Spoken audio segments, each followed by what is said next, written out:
Dear students, I welcome you all.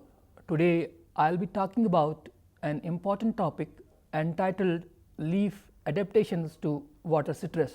As you all know, a leaf is an extraordinarily important organ of the plant where the world's most important reaction of photosynthesis takes place. The leaf on one hand is using water as a reactant in photosynthesis, and on the other hand it equally uses it for cooling the plant by transpiring it.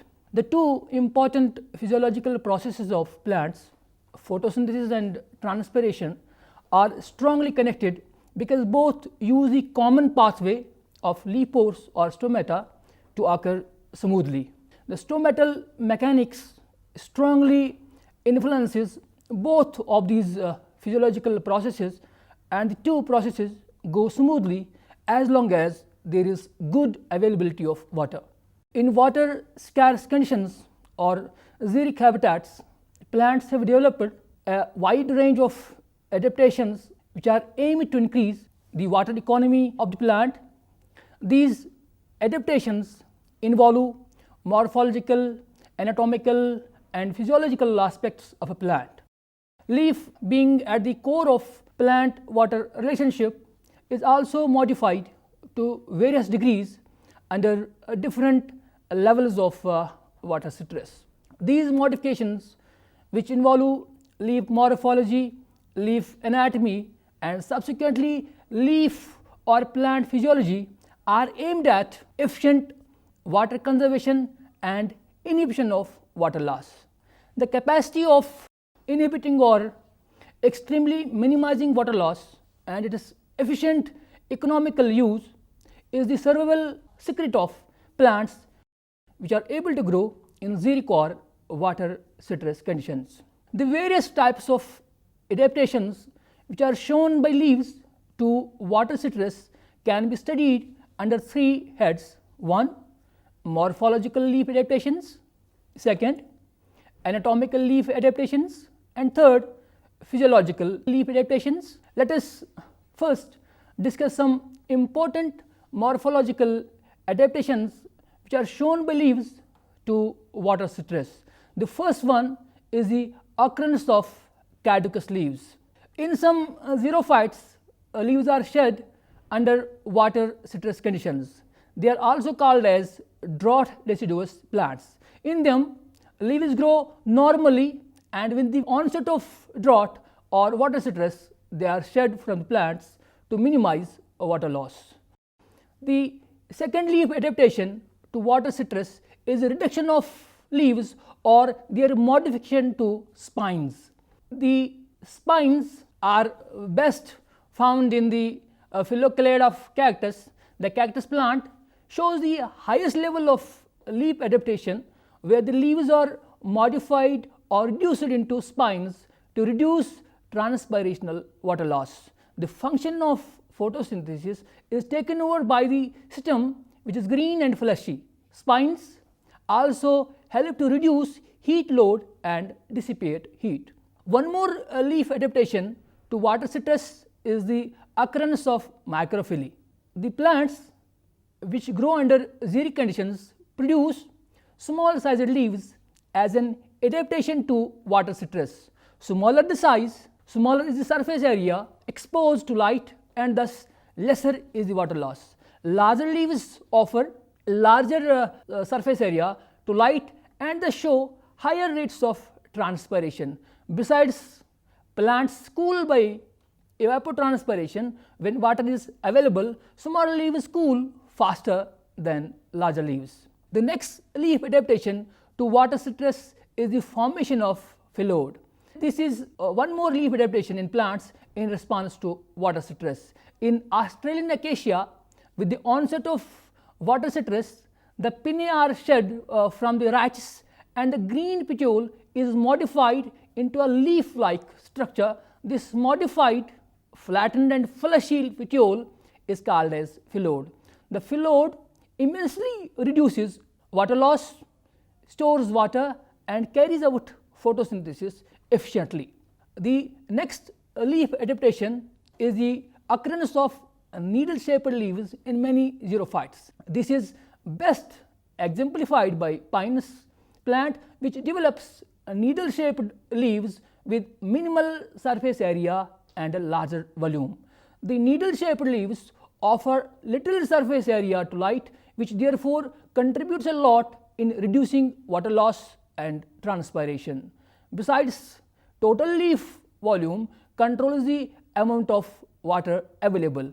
A ratio of lower volume to larger surface area results in a rapid water loss and rapid wilting, whereas a large volume to small surface area immensely reduces water loss, which proves vital for survival.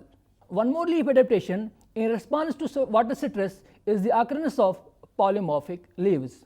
In some plants, when there is sufficient water available in the spring, plant bears or gives out broad surface leaves which show high rate of photosynthesis. With the onset of drought or water stress, it produces smaller leaves which are pubescent and thus minimize transpiration.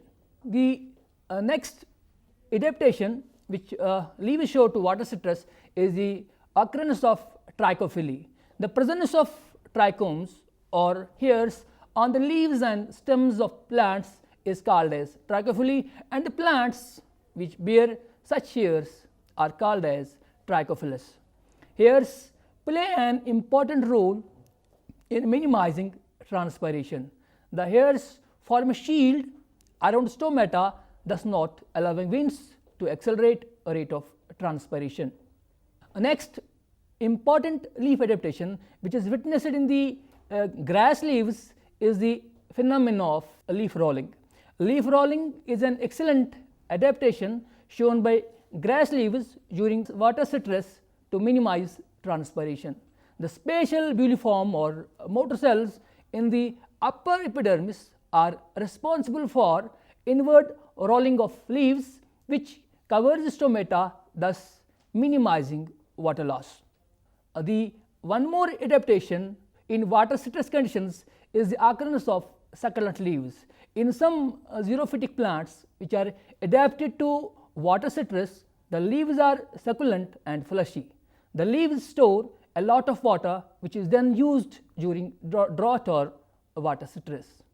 One more important and peculiar type of adaptation found in the plants is the vertical leaf orientation, or also called as solar angles or leaf orientation. The steeper leaf angles or vertical orientation of leaves reduces solar interception at midday when air temperature is high and transpiration can be severe. The light strikes these leaves in morning and in the evening when heat load is minimum. At midday, the leaf orientation is parallel to the radiations, which reduces solar leaf interception and thus efficiently cuts or minimizes water loss.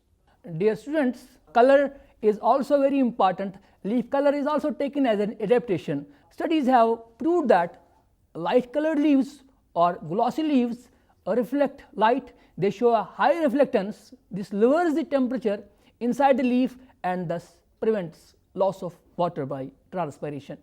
One more important adaptation found in the xerophytic plants is the occurrence of window leaves. This adaptation is best shown by the leaves of Haworthia retusa against water stress. The leaves of the species are small, deltoid shaped, forming a rosette. The apical portions of these leaves are translucent, which allows the light to reach to the interior of leaves or photosynthetic region. These translucent windows expose the photosynthetic tissue to light, and thus such leaves are called as window leaves. Now we come to the second category or class of adaptations shown by the leaves to water stress. These are the anatomical adaptations. The anatomical adaptations shown by leaves to water stress include presence of a thick cuticle, shiny waxy surface, sunken stomata, small number and size of stomata, thick epidermis and hypodermis, Puliform cells, as we do have them in the grass leaves, water storage tissue, small cells and small or little intercellular spaces. The first one is the thick cuticle. In order to reduce or prevent water loss from the leaf surfaces, the leaves develop a thick layer of cuticle which does not allow water molecules to escape from the leaf. This adaptation contributes a lot in water economy of the plant, especially under xerophytic or water citrus conditions. Then we do have the shiny waxy surface. The wax coating acts as a barrier to water loss from the leaf surfaces. In addition, it is shiny and thus reflects light, therefore minimizing leaf temperatures and also transpiration. Then the next and important anatomical adaptation which is shown by the leaves to water citrus is the occurrence of sunken and smaller stomata. The stomata in the leaves of xerophytes are sunken in depressions on the leaf surfaces. These depressions or cavities offer a long diffusion path for water molecules, for water vapors, besides hiding the stomata from the direct winds which are known to drift a resistance layer and accelerate transpiration. The stomata in xerophytes are generally less in number per unit area with a smaller pore size as compared to other plants. In some xerophytes, we do have the number of stomata more per unit surface, but still we do have a smaller pore size as compared to other plants. The next important adaptation shown by leaves to water citrus is the formation of a water storage tissue. The water storage tissue is found in fleshy leaves of many xerophytes such as Ochradinus bacatus, Alu and Heliotropium basiferum. The water storage tissue is found prominently in the interior core or center of the leaf, surrounded by compact palisade tissue. The cells of the water storing tissue are usually large and thin walled.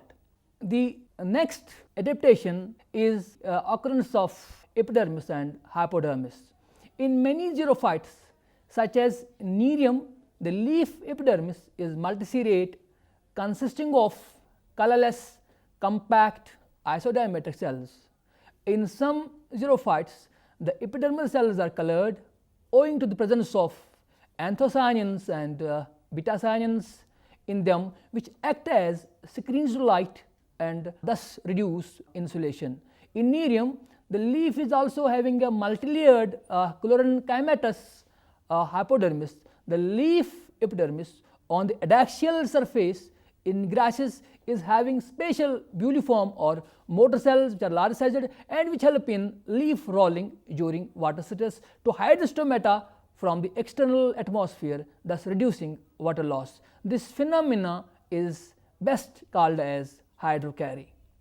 Dear students, one more important anatomical adaptation which is seen in the leaves which adapt to water citrus is the occurrence of small cells and small intercellular spaces. The mesophyll cells of non-succulent xerophytes are small sized with little or no intercellular spaces which help in minimizing water loss during water citrus. Now, let us discuss some physiological adaptations of leaves which prove very helpful in minimizing water loss under xeric or water citrus conditions. The first one is the reduced permeability of epidermal cells.